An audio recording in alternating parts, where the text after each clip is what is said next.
The second book of Samuel, chapter 1.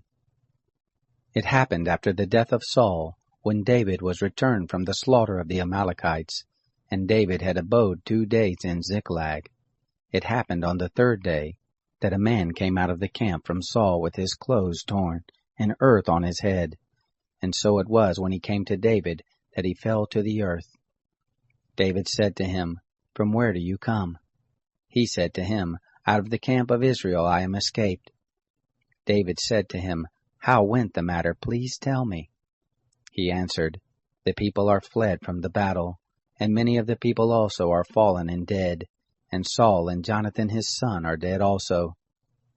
David said to the young man who told him, "How do you know that Saul and Jonathan his son are dead?"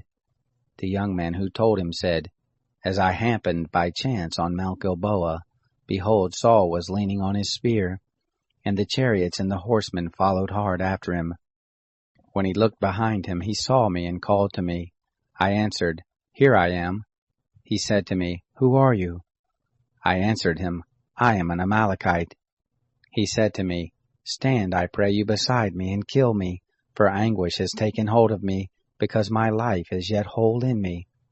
So I stood beside him and killed him, because I was sure that he could not live after that he was fallen. And I took the crown that was on his head, and the bracelet that was on his arm, and have brought them here to my lord." Then David took hold on his clothes and tore them, and likewise all the men who were with him, and they mourned, and wept, and fasted until evening for Saul, and for Jonathan his son, and for the people of the Lord, and for the house of Israel, because they were fallen by the sword.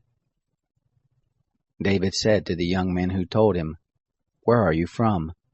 He answered, "I am the son of a foreigner, an Amalekite." David said to him, "How were you not afraid to put forth your hand to destroy the Lord's anointed?" David called one of the young men and said, "Go near and fall on him." He struck him so that he died. David said to him, "Your blood be on your head, for your own mouth testified against you, saying, 'I have slain the Lord's anointed.'" David lamented with his lamentation over Saul and over Jonathan his son. And he asked them to teach the children of Judah the song of the bow. Behold, it is written in the book of Jashar.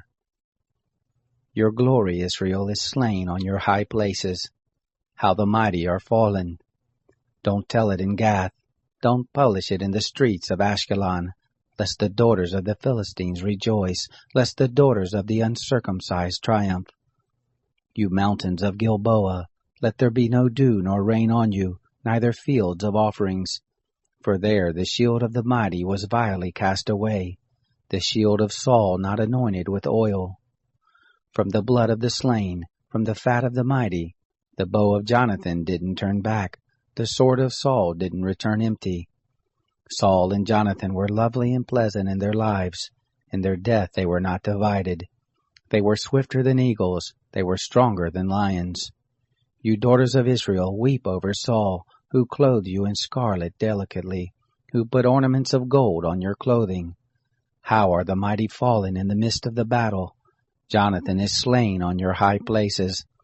I am distressed for you, my brother Jonathan. Very pleasant have you been to me. Your love to me was wonderful, passing the love of women. How are the mighty fallen? The weapons of war perished.